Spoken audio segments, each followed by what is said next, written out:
Good evening, hello and welcome. You're watching CNN News 18. This is Nation at 5 with me, Poonam Burde. The top focus of this hour and one that's grabbed headlines around the world for the last 72 hours is the Israel-Palestine conflict that we've seen. The war that began that has now killed over 700 people.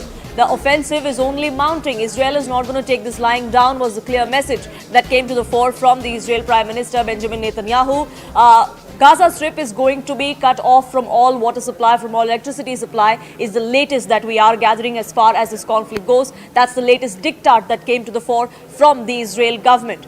Network 18 is reporting from on ground from the midst of the conflict zone. My colleague Palki just about landed at Tel Aviv a few hours ago. Take a look at this report.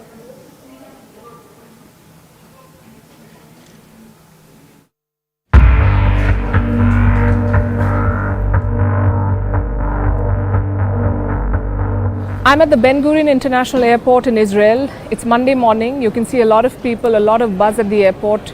But I can tell you that this can be deceptive. It feels like any other day, but it's anything but.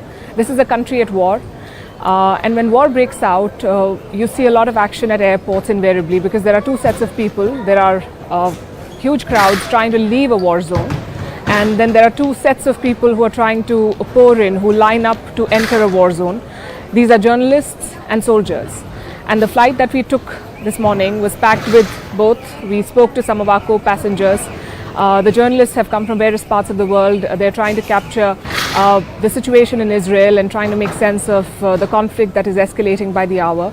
The Israeli citizens are basically members of the reservist force. Their country is at war and they're reporting for duty.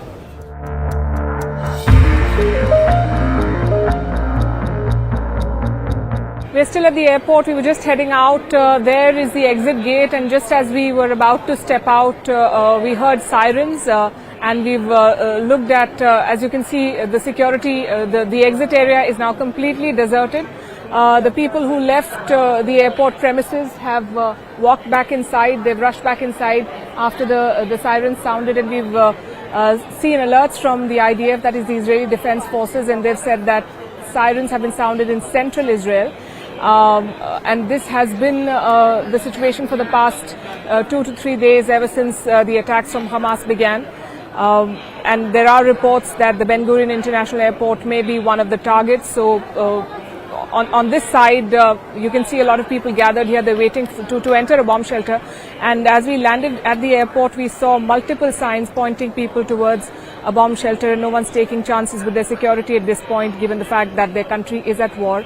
And we've seen thousands of missiles and rockets being fired at Israel in the past few days. So this is where we are at the Ben Gurion International Airport, and the situation is a bit tense. We saw people rush, a lot of people with young children rushing towards the shelter and looking for safety.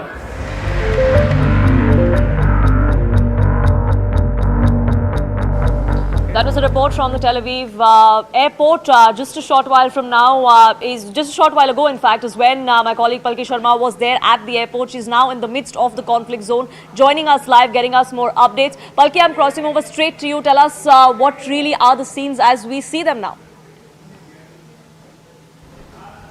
It is day 3 of this war between Israel and Hamas, and as you saw in that report, we heard sirens being sounded in southern and central Israel amid a barrage of rockets from Hamas. So the fighting is very much on. The IDF says that they've targeted 800, they've struck 800 Hamas targets in Gaza. So they're fighting back. At least 7 to 8 locations have reported gunfights in southern Israel. The hostage situation remains very much active. The Palestinians, the Hamas group has taken 100 Israelis hostage, and another group that calls itself Islamic Jihad has taken another 30 people hostage, which complicates Israel's response to this situation, because when they fire rockets, when they attack Hamas targets in Gaza, there is a real risk of Israeli civilians also being caught in the crossfire. In fact, some reports from quoting Hamas say that Israeli action is targeting their own people. I think that was the idea all along when they came to take hostages. As you would know, the death toll overall is crossing 1,100 now. More than 700 casualties on the Israeli side, more than 400 in Gaza. And the fighting is, as I said, still on. 260 bodies were recovered at the site of the music festival in Israel. So that was one of the bigger points of attack for the Hamas terrorists. Meanwhile, as you saw from the airport, people are still pouring in, but multiple airlines have suspended or scaled down their operations into and out of Israel. That is the situation at the moment, Poonam. Right, Palki, like you were pointing out, every few hours, unfortunately, those sirens still go off there. We've seen smoke coming out of these buildings in certain parts even now. The latest that we are now gathering is that the Israel government has decided to go on the offensive, and how they've now decided to cut off electricity, food and water as well, as far as Gaza is concerned. Absolutely. This is what the Israeli Defense Minister Yoav Gallant has said, that they've ordered a full siege of Gaza. And I'm quoting from what he said: there is no electricity, there is no food, there is no water, there is no fuel. On the day of the attacks, on Saturday, the Israeli Prime Minister Benjamin Netanyahu had told Gazans unequivocally that leave now, because we are going to come back with a very strong response, and that is what Israel seems to be doing, and they're getting support from their Western allies. The US, as you know, is promising military support and more, and they have diverted some of their military assets to regions closer to Israel. So America is backing Israel to the hilt. The French have spoken in support of them. Even in West Asia, we've seen countries like the UAE that have denounced what Hamas has done. So support for the Gazan terrorist group shrinking even within the region. We know that they have support in Hezbollah, and Iran, of course, continues to back them. But this is the situation at this point, and it's very, very fluid. The Israeli forces are targeting not just targets in Gaza. There is also a fear of the war spilling towards Lebanon and the border with Lebanon, given the latest instances that we saw of Hezbollah also targeting Israelis there. So it's a very, very fluid situation at this point, and with more reports coming in of a potential Iranian hand, although Antony Blinken, the US Secretary of State, said that they do not have proof of Iran's involvement. More and more reports point to an Iranian hand, and how this was planned and executed with support from the Iranian agencies. So this is going to get more complicated in the days ahead. And Iran, on its part, has come out and, of course, outrightly denied these claims. The reports that are emerging of how they conspired, how they orchestrated this entire attack that has, at last count, claimed at least over 700 lives. Unfortunately, the fighting is only going to intensify there. And speaking of Benjamin Netanyahu, many pin the blame on him and the intelligence failure, Palki, that we are seeing there. It is... of course, people there were caught by surprise, but the attack in itself shouldn't have been a surprise, is what many analysts believe. Well, there is no doubt that this was an intelligence failure, Poonam. Any way you look at it, this was a colossal failure of Israeli intelligence. Was it hubris? Was it overconfidence that led to this humiliation? They've ordered an investigation to figure out what went wrong. But this is a country that prides itself in having a very, very strong and robust intelligence mechanism. They are the strongest army in West Asia. They warded off attacks in the past. They are surrounded by hostile neighbors, and they have been surrounded by hostile neighbors since the inception of the Israeli state. Given this history, given the fact that they were heading into a normalization deal with Saudi Arabia that would have unsettled a lot of regional players, the fact that Israel did not see this coming is truly shocking. It is not possible for Hamas militants and Hamas terrorists to have gathered 5,000 or 7,000 or however many rockets they fired at Israel overnight. This is an operation that would have been conceived for days and months, and Israel did not see this coming. At the border, they have very, very sensitive and sophisticated mechanisms and radar sensors and all sorts of latest technology to ensure that there is no infiltration, there is no breach. And yet we saw the pictures that we did on Saturday of bulldozers coming and ripping apart the border fencing. So this is a failure, and heads will roll. But at this point, I think everyone in the Israeli system is focused on fighting the fight that Hamas started this time. And like we said in that report, on the plane we saw a lot of reservists coming in. We know that the former Prime Minister Naftali Bennett and others like him have joined the forces again, and they've gone back to fight for Israel. So at this point, the focus is completely on dealing with the threat at hand. But I'm sure in the days and weeks ahead, we will see more in terms of what this investigation has found on the intelligence failure, the signals intelligence, the human intelligence. They've failed at every level. Accountability will be fixed, but now is not the time. That's the stance that Israel has taken. It is about the loss of lives, those caught in the crossfire, those taken hostages. Saving them is going to be top priority. Palki, thank you so much for getting us the latest from on ground there. Managing Editor, First Post, Palki Sharma, getting us the latest. And it's not just today. CNN News 18 is going to get you minute-by-minute updates as and when they happen, as that war unfolds. What impact is it going to have on not just those two countries, but on West Asia as a whole, on the world as a whole? We'll get you a comprehensive coverage here all through this week.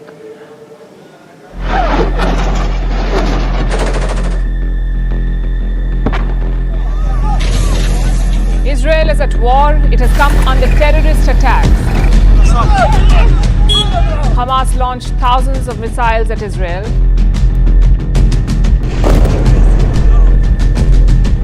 Israel is facing its biggest attack in decades.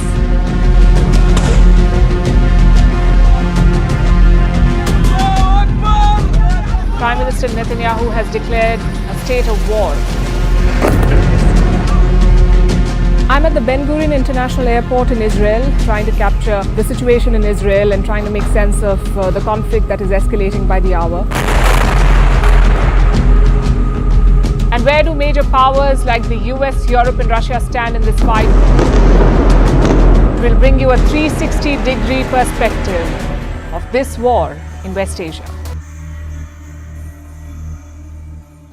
The world woke up to a war over the weekend. It's day 3 and the offensive is only escalating. It is not going to stop now. Unfortunately, over 700 lives have already been lost. We hope that that count it doesn't really get out of hand. That's really the hope as far as the Israeli administration, the government and the security forces are also concerned. Unfortunately, though, air sirens continue to go off in different parts of Israel as we see smoke coming out of buildings, as we see rockets pounding several of these buildings as well. There are many civilians that are caught in the crossfire. The humanitarian crisis is also something that needs to be looked into. Let's listen into some reactions that are now coming in, beginning with the Prime Minister of Israel and what his stance has been on this entire conflict. את כל המקומות שהחמאס נערך בהם, של עיר הרשע הזאת, כל המקומות שהחמאס מסתתר בהם, פועל מתוכם, נהפוך אותם לאיי חורבות. אני אומר לתושבי עזה, צאו משם עכשיו, כי אנחנו נפעל בכל מקום ובכל העוצמה. בשעה זו מתארים כוחות צה"ל את אחרוני היישובים ממחבלים. הם עוברים יישוב יישוב, בית בית, ומחזירים את השליטה לידינו. אני שולח חיבוק ותנחומים מעומק הלב למשפחות השכולות שיקיריהן נרצחו היום בדם קר ובאכזריות אין קץ. No U.S. Taxpayer dollars were involved. These were Iranian resources that Iran had accumulated from the sale of its oil that were stuck in a bank in South Korea. They have had from day one, under our law, under our sanctions, the right to use these monies for humanitarian purposes. What is going to be Israel's game plan moving forward? What does it mean for this country? What lessons have they learned in the last 50 years? Because it was 50 years ago when a similar war struck Israel. Have they learnt any lessons? Those are the questions many are asking. CNN News 18 and my colleague Siddhant spoke to the former ambassador of Israel. Listen to what he had to say. World is expecting perhaps something big is going to happen in next 24 hours. How do you read these developments? Well, first of all, we have to state the obvious. We are in a state of war. Okay. Since yesterday, when Hamas terrorist organization attacked our country. A terrorist organization that during those years has gained strength, has become an army, has become a political ruler of the Gaza Strip, and yesterday has surprised us, I would say, unprecedented way. On the one hand, launched thousands of rockets, hundreds of terrorists on vehicles, walking from the air, from the sea, in a very planned, attacked, infiltrated the territory of Israel, entered into villages, towns, and localities, actually attacked civilians, not soldiers, attacked civilians, went into houses, massacred the elderly, children, toddlers, women, men, people who were in a festival a couple of kilometers away, thousands of people in the middle of a festival. We had yesterday our 26/11. Yesterday, 26/11, the Israeli surprise, shock, rage, anger, but at war, like in a war, we are going to respond, and we are going to win this war. No doubts about it. Okay. Sir, looking here, watching from a distance, sitting here in India, we can say it is 10x of 26/11. What options are available with Israel right now? The counteroffensive is already launched. Operation Iron Swords is going on. There have been airstrikes in Gaza Strip.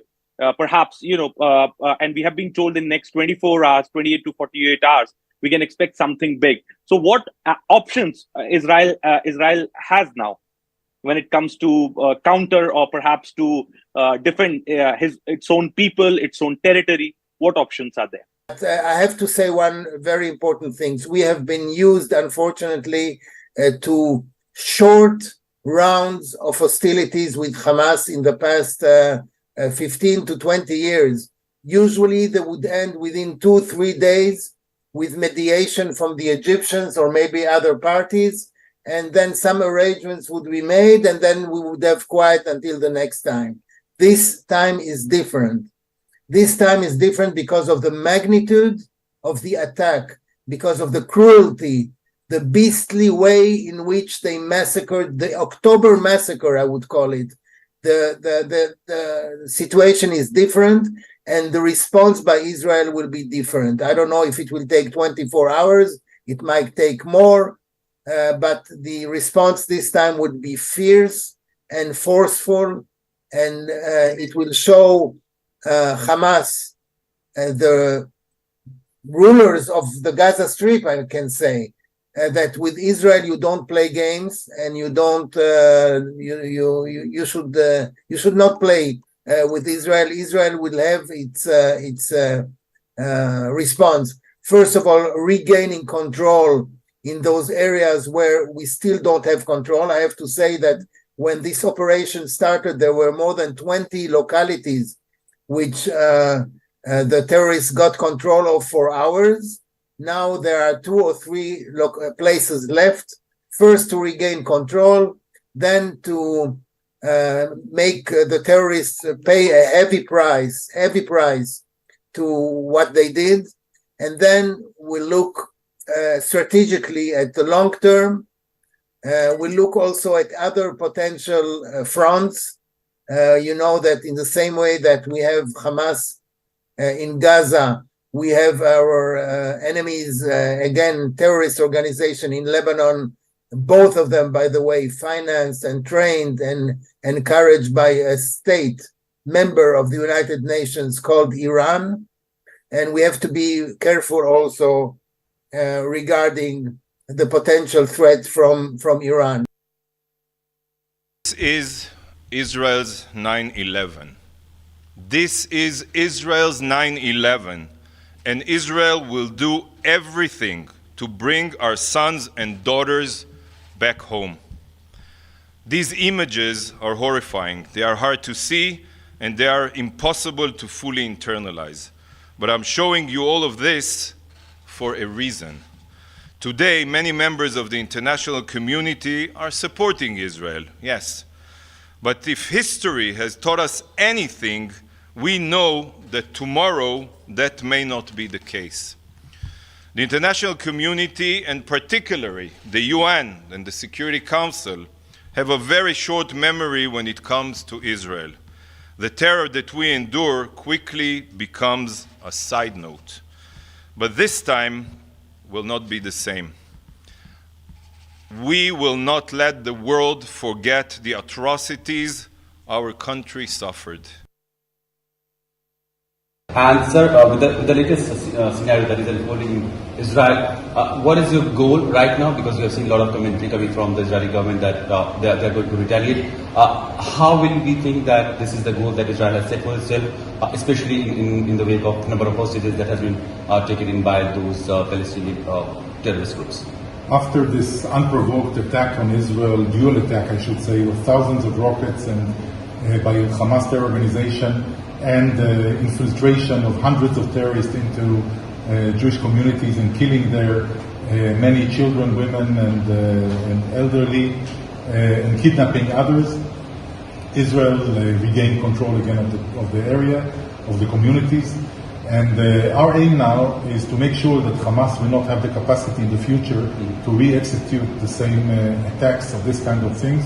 We will make sure that their leadership is not there, that their leadership is unable to do that, and that they will get a big blow that will teach them a lesson that I hope will prevent such attempts to attack Israel in the future. We were very much moved by the Indian support and starting with Prime Minister Modi ji, going to ministers, to senior businessmen, social media, all showing great support towards Israel.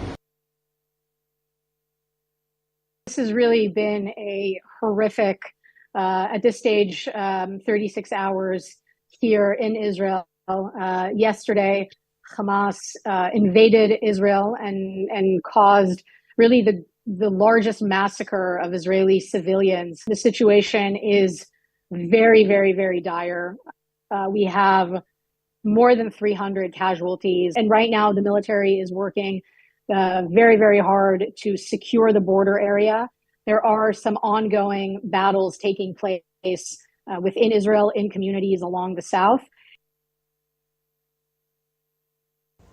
A very hard 24 hours. Unprecedented event. We were attacked with a combined offensive by Hamas yesterday, by surprise, and not only by the traditional rounds that we've had for years with Hamas. And again, we've been talking about Hamas for years. They attacked us in the ground, in the air, and also through the sea. And they didn't go for military targets. They went for civilians. This event is still unfolding. The numbers are unprecedented. We are going to respond very severely to this. We're also looking at the north. There's been some unrest this morning in the north. I hope Hezbollah and Iran don't do the mistake of joining in.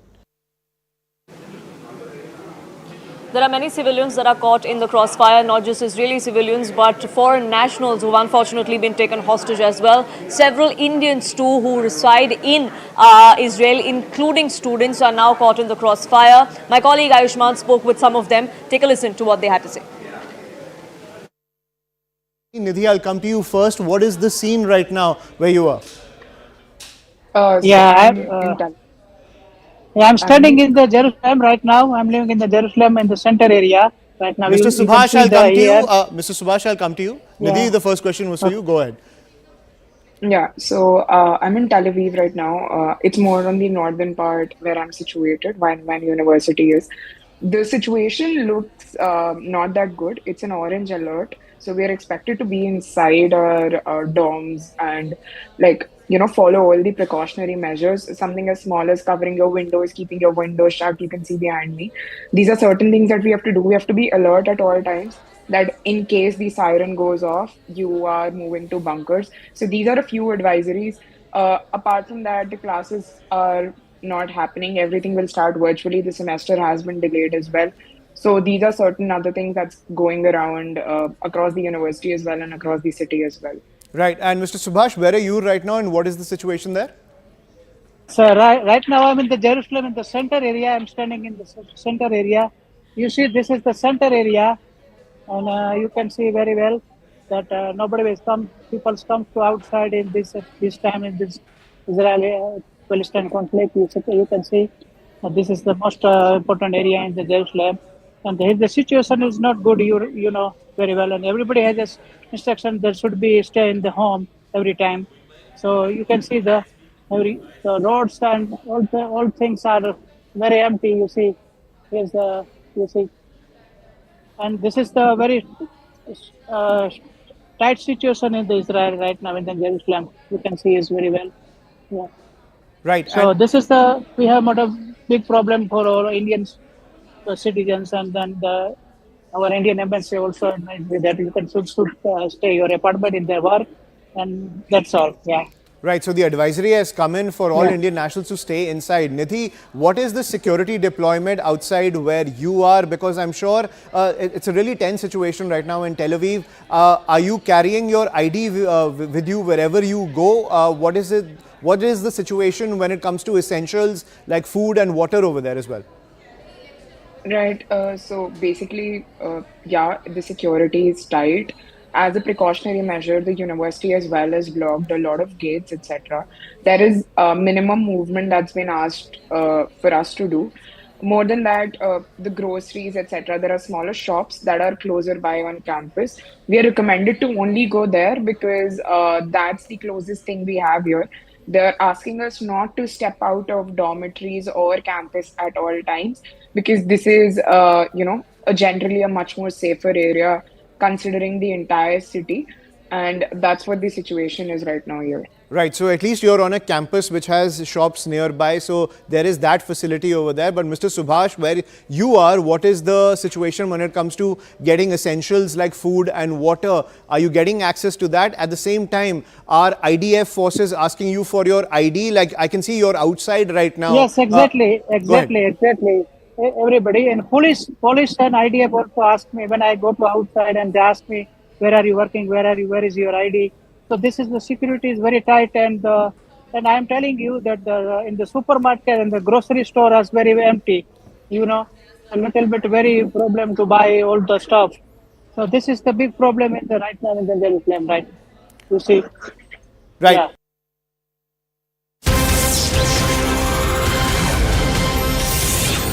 Breaking news now coming in from Germany. We're given to understand that flight operations have been suspended from the Hamburg airport. This is after a threat of attack on an aircraft from Tehran is what we're given to understand due to federal police measures. Now takeoff and landing has been suspended temporarily is the latest that we are gathering. Flight delays may occur is also the advisory that has now come to the fore for passengers who would be either landing or taking off from Hamburg in Germany. Ridhima, my colleague, now joining us, getting us more details. Ridhima, do you have any more details that you could share with us about this threat that was received? So, Poonam, as you pointed out, details are still sketchy, but as you rightly pointed out, Germany's Hamburg airport, in fact, has suspended flights as of now, and they're currently acting on a threat of an attack that, in fact, has been sent via an email that searched a plane from Tehran that, in fact, landed in the northern city. This is what the federal spokesperson, in fact, has managed to tell agencies. So the airport on its website also, in fact, has confirmed that no takeoffs or landings were going to take place. The German press agency also is, in fact, reporting on this. Why this is crucial is this comes on the first day of a special meeting of the German and French governments in Hamburg. But as you were rightly pointing out, that this is going to be extremely chaotic for passengers because we still don't know for how long the flights, in fact, will stay suspended. Right, we've seen several flight suspensions across the world or delays that have happened as far as Israel is concerned. This, of course, is due to a threat that's still under investigation. For the moment, though, Ridhima, thank you so much for getting us the latest on that. We will keep a track of all that's happening, not just in Israel, but here in India as well, and the impact of this conflict around the world. For now, it's time for a quick break.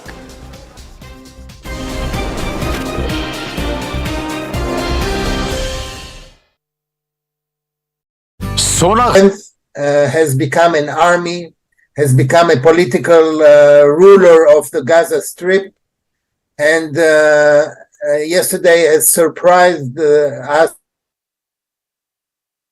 I would say, unprecedented way. On the one hand, launched thousands of rockets, hundreds of terrorists on vehicles, walking from the air, from the sea, in a very planned, attacked, infiltrated the territory of Israel, entered into villages, towns, and localities, actually attacked civilians, not soldiers, attacked civilians, went into houses, massacred the elderly, children, toddlers, women, men, people who were in a festival a couple of kilometers away, thousands of people in the middle of a festival. We had yesterday our 26/11. Yesterday, 26/11, the Israeli surprise, shock, rage, anger, but at war, like in a war, we are going to respond, and we are going to win this war. No doubts about it. Okay. Sir, looking here, watching from a distance, sitting here in India, we can say it is 10x of 26/11. What options are available with Israel right now? The counteroffensive is already launched. Operation Iron Swords is going on. There have been airstrikes in Gaza Strip. Perhaps, and we have been told in next 24 hours, 28 to 48 hours, we can expect something big. So what options Israel has now when it comes to counter, or perhaps to defend its own people, its own territory? What options are there?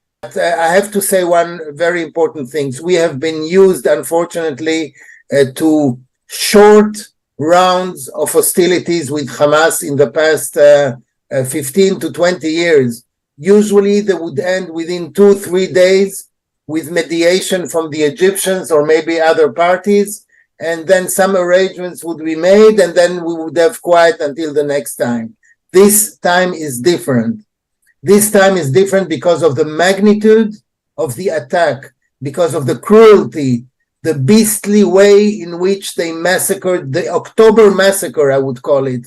The situation is different, and the response by Israel will be different. I don't know if it will take 24 hours. It might take more, but the response this time would be fierce and forceful, and it will show Hamas, the rulers of the Gaza Strip, I can say, that with Israel you don't play games, and you don't you should not play with Israel. Israel will have its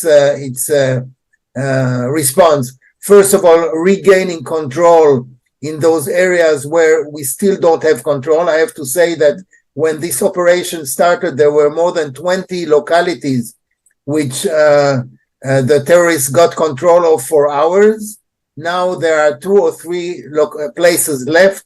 First to regain control, then to make the terrorists pay a heavy price to what they did, and then we look strategically at the long term. We look also at other potential fronts. You know that in the same way that we have Hamas in Gaza, we have our enemies, again, terrorist organization in Lebanon, both of them, by the way, financed and trained and encouraged by a state member of the United Nations called Iran. And we have to be careful also regarding the potential threat from Iran. Now, as Israel has launched its massive counter-offensive against the Hamas militants, let's listen in to what the Prime Minister had to say regarding the attack. את כל המקומות שהחמאס נערך בהם, של עיר הרשע הזאת, כל המקומות שהחמאס מסתתר בהם, פועל מתוכם, נהפוך אותם לאיי חורבות. אני אומר לתושבי עזה, צאו משם עכשיו, כי אנחנו נפעל בכל מקום ובכל העוצמה. בשעה זו מתארים כוחות צה"ל את אחרוני היישובים ממחבלים. הם עוברים יישוב יישוב, בית בית, ומחזירים את השליטה לידינו. אני שולח חיבוק ותנחומים מעומק הלב למשפחות השכולות שיקיריהן נרצחו היום בדם קר ובאכזריות אין קץ. Well, CNN News 18's Siddhant Mishra spoke exclusively to... Welcome back. You're watching Nation at 5 with me, Poonam Burde. While the conflict continues in Israel, while there are people still living in fear, there are politicians in India, some of them who quit the pitch. Even though we had Prime Minister Modi come out and unequivocally send out a message that we stand with Israel, this is a terrorist attack that has claimed over 700 lives, and that is what it should be called. Even then, we have certain politicians like CPIM's M.A. Baby and former Chief Minister of Jammu and Kashmir and the Chief of the PDP, Mehbooba Mufti, who came out and raised questions. Listen.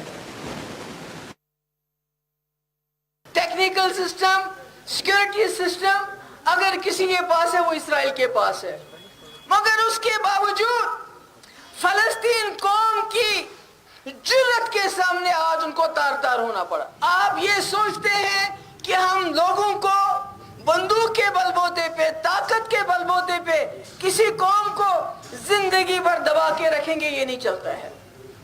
उसका एक trailer फलस्तीन ने दिखा दिया वहां Israel को कि आप किसी भी कौम को, किसी भी जिंदा कौम को आप ताकत के बलबूते पे यरगमाल नहीं बना सकते।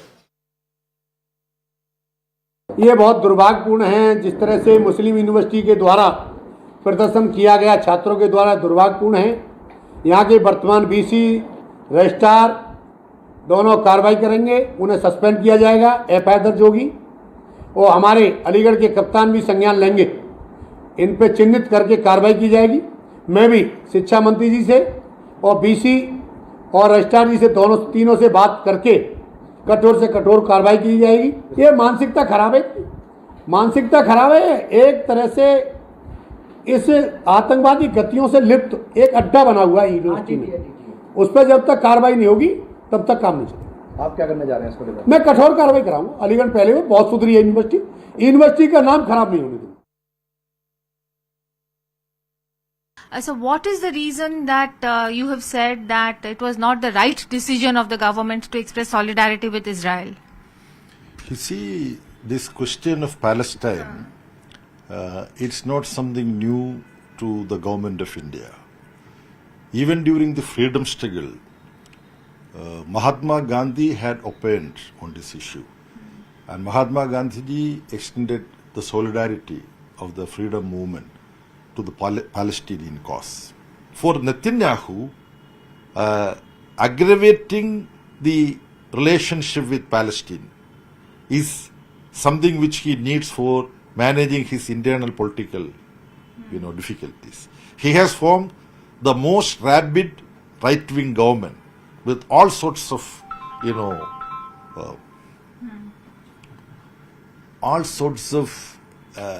right extremist forces. Like, for example, Hamas. Hamas is a militant organization. You can term it as an extremist organization as well. By the same yardstick, you have to define the Benjamin Netanyahu government as an extremist government. Why do you think it was wrong on the part of Mr. Modi to express solidarity with Israel? Because what else he could have done? Yeah, he could have done a different position, approach. He could have said that the hostility should come to an end. Armed attacks and counterattacks will not solve the Palestinian problem or the problems that Israelis are facing. They are also facing problem. No, India bloc parties, we have not come to any conclusion that on each and every issue we should have a common approach. We have lot of differences. For example, Congress has been following economic policies which CPIM never accepted. Economic policy is very important for the lives of the peasants, workers, unemployed youth, women, all. So we have differences there. But we have total unanimity in seeing that this RSS controlled right reactionary government led by Narendra Modi should be removed sooner than later. There we agree. On many other issues we have differences that we will discuss as and when it can be discussed. Congress का हाथ हमेशा Islamist जिहादियों के साथ, कट्टरपंथियों के साथ आज ये फिर से साबित हो चुका है। जिस प्रकार से गहलोत जी के करीबी और राजस्थान युवा कांग्रेस के नेता ने हमास का, आतंकवादियों का न केवल बचाव किया है बल्कि उन्होंने जो हमला इजरायल के निहत्थे लोगों पर, बच्चों पर, महिलाओं पर किया उसका जश्न मनाया, एक तरीके से आतंकवाद के समर्थन में खुलकर आने का काम किया है। ये वही राजस्थान है जहां पर कन्हैयालाल जी के गले को काटा गया, एकदम आईसिस स्टाइल की तरह उन्हें मार दिया गया।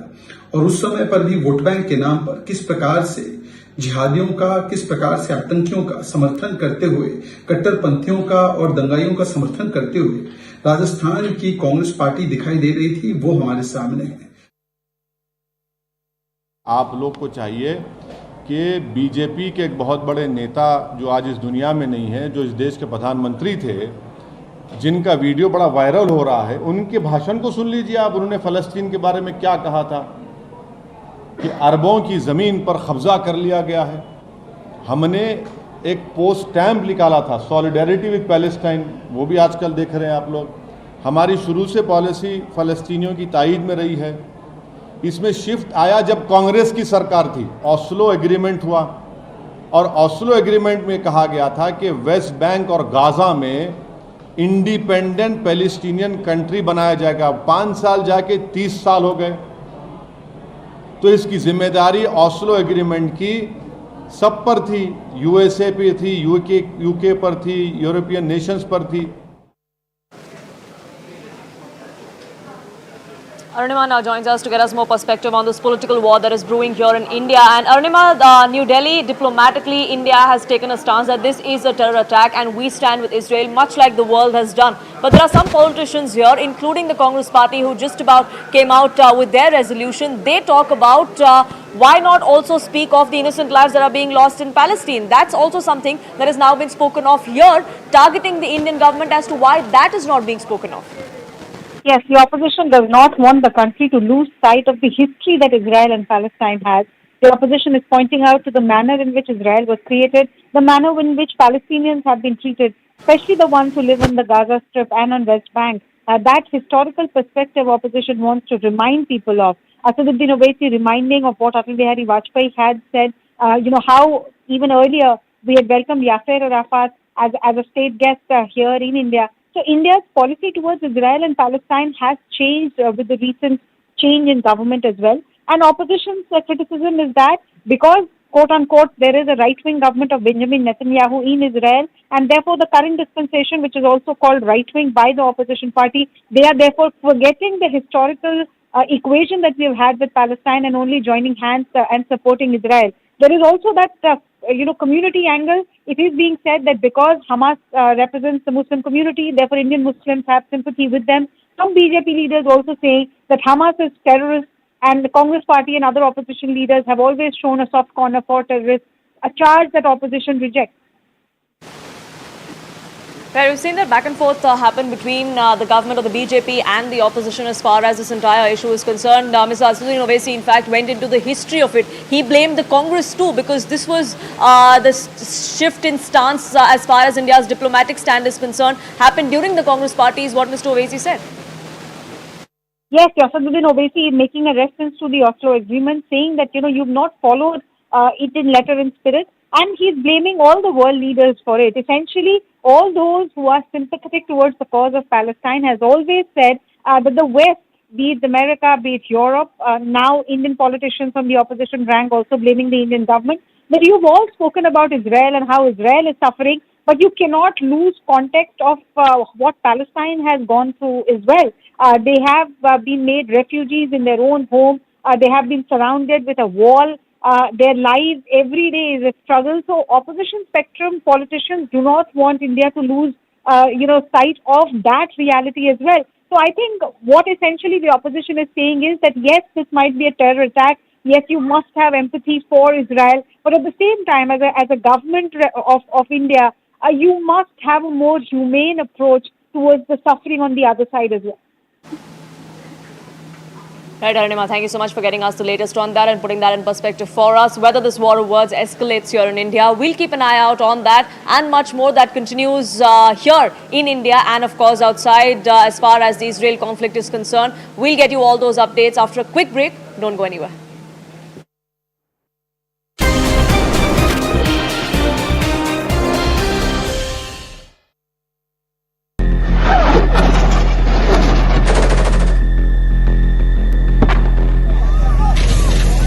Israel is at war. It has come under terrorist attacks. Hamas launched thousands of missiles at Israel.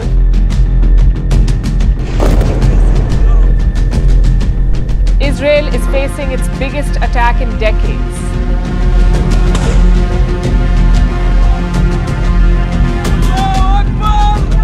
Prime Minister Netanyahu has declared a state of war. I'm at the Ben Gurion International Airport in Israel, trying to capture the situation in Israel and trying to make sense of the conflict that is escalating by the hour. And where do major powers like the US, Europe and Russia stand in this fight? We'll bring you a 360-degree perspective of this war in West Asia.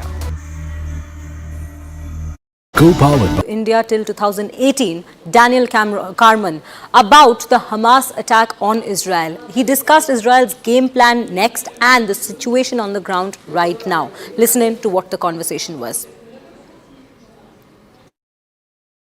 World is expecting perhaps something big is going to happen in next 24 hours. How do you read these developments?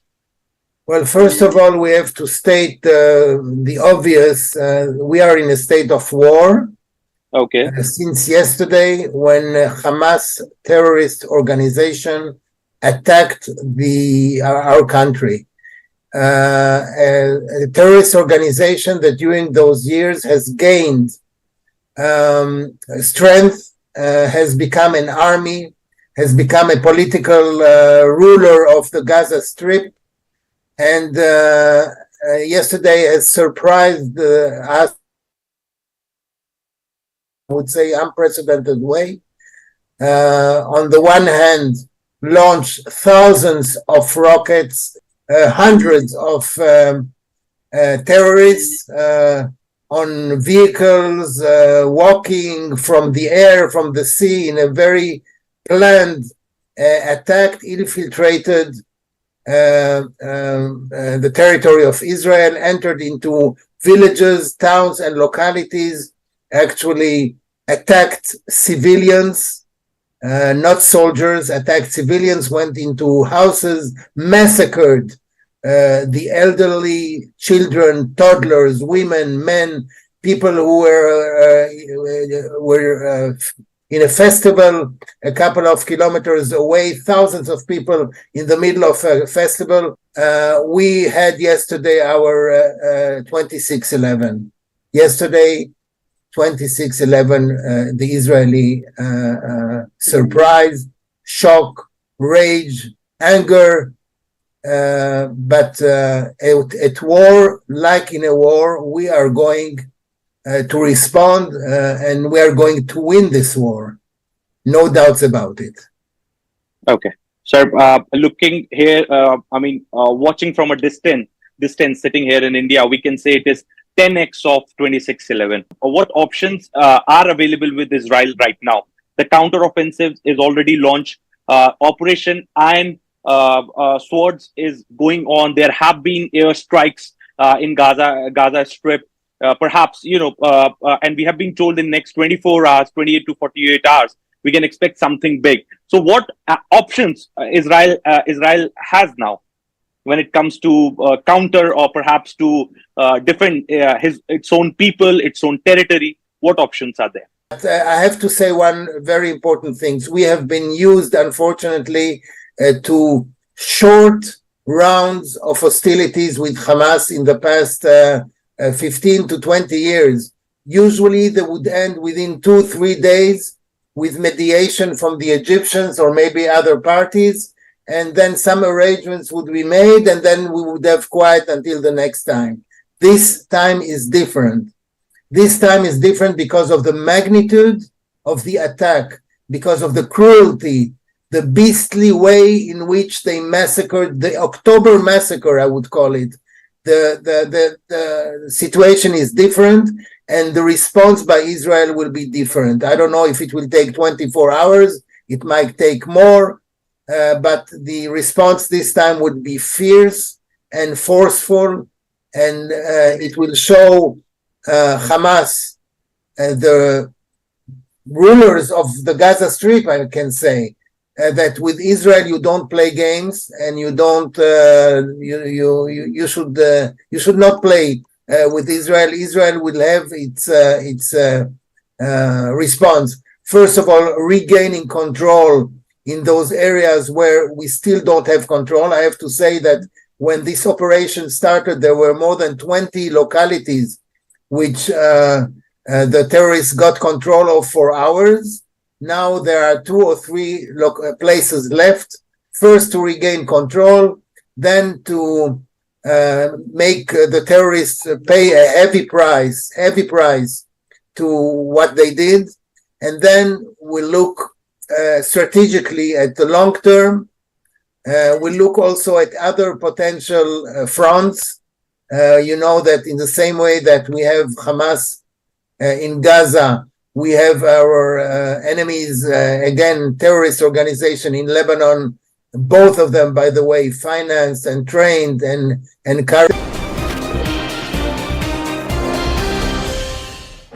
Welcome back. You're watching Nation at 5. We have some breaking news that's now coming in. We're given to understand that Pakistani presenter Zainab Abbas has left India. This is amid threats to her and her family. That's the latest that we are gathering for you. We're given to understand that there was massive controversy over some of her social media posts in the past. Some of her social media posts and tweets that were tagged Hindu-phobic and anti-Hindus triggered massive backlash for her while she was here in India as far as her reportage for the ICC World Cup is concerned. But she's now left India. She's gone back. We're given to understand there were some local lawyers that had filed cases against her. Cybercrime was invoked as far as her old tweets and social media posts are concerned. The latest that we are now gathering is that she has departed from India. Whether she's gone back to Pakistan or any other third country, we are yet to get more details of that. She was here in the country as far as the ICC Men's ODI World Cup is concerned. Remember, the tournament is underway. She was a sports presenter from Pakistan. She was here on assignment, but there were several tweets of hers from the past that did the rounds on social media, even as she made those appearances from the World Cup. That triggered massive backlash. There were protests that erupted against her as well. Some cases have been filed against her is also what we're learning under the sections of cybercrime, which is why she's now left India. We're yet to ascertain whether she's gone back to Pakistan or to another country, but she's left from India is what we've gathered so far. Abhishek, my colleague, now joining us, getting us more details. What more details can you share with us, Abhishek? So far, we know that she has been sent back.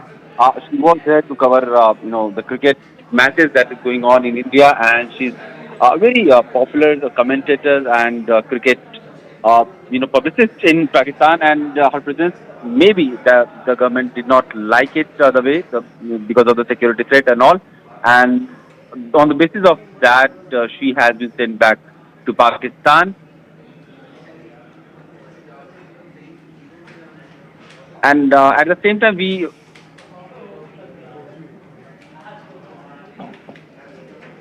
We'll We'll try and reconnect that line with my colleague Abhishek, who was getting us more details of what exactly transpired. But just to sum up of what happened is that this presenter has been asked to leave. She's left India. She was a Pakistani sports presenter who faced backlash over some of her older social media posts, which is why she's now left the country, is what we're learning.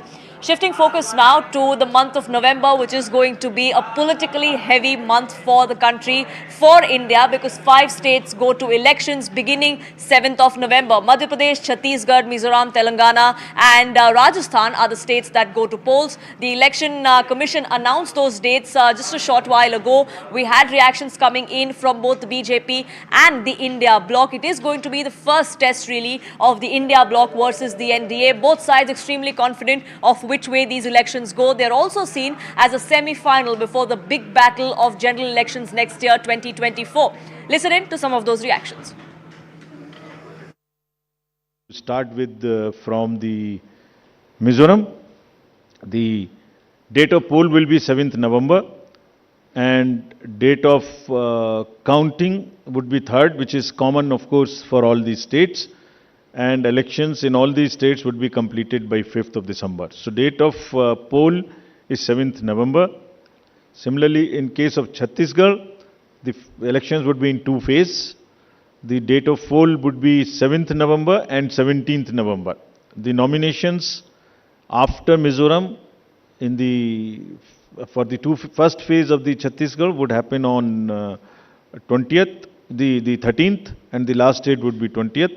Date of poll being 7th November and for phase 2, 17th November. In Madhya Pradesh, this coincides with the second phase of Chhattisgarh and date of poll would be 7th November. So, first Mizoram and the first phase of Chhattisgarh, then second phase of Chhattisgarh and 1 phase in Madhya Pradesh. Thereafter, Rajasthan, where the date of poll will be 23rd November in 1 phase entirely in Rajasthan. The date of issue of Gazette notification would be 30th October and date of counting for everyone being 3rd of December. Telangana would go last to the poll and date of poll is 30th November with the date of issue of Gazette notification being 3rd of November.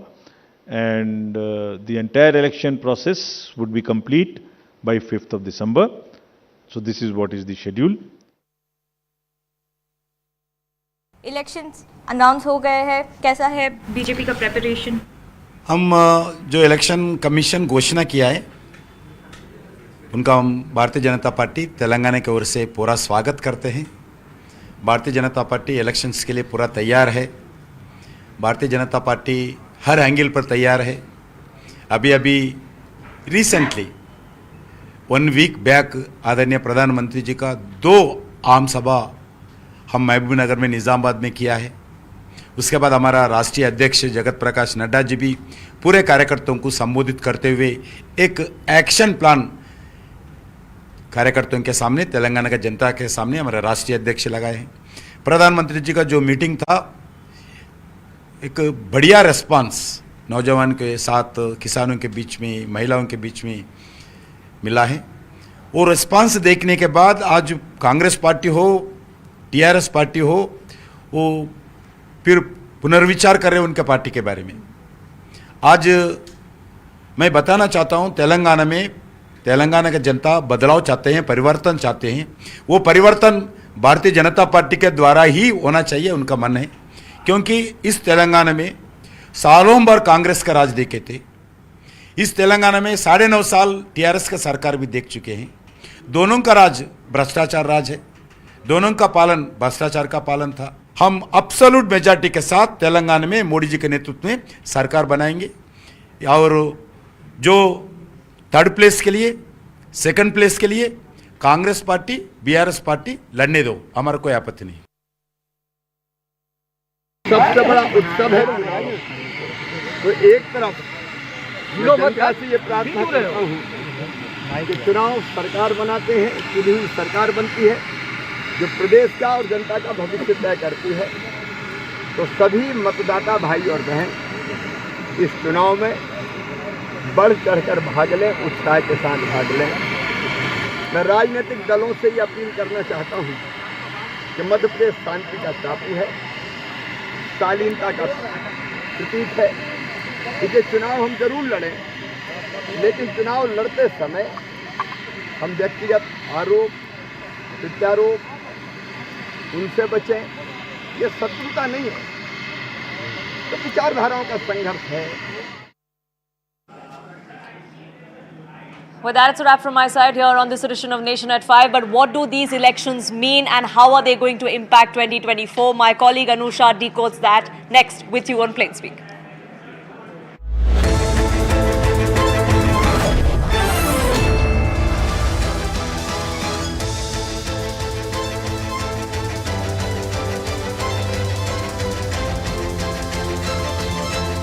Good evening, hello and welcome. You're watching Plain Speak with me, Anusha Soni. The Election Commission has announced the much-awaited dates for the 5 states of Rajasthan, Madhya Pradesh, Chhattisgarh, Telangana and Mizoram today. The Election Commission has declared a single-phase poll in the 4 states. Polls will be held in 2 phases only in the state of Chhattisgarh to segregate the Naxal-dominated areas. Now, the mega verdict will be announced on the 3rd of December. As the battle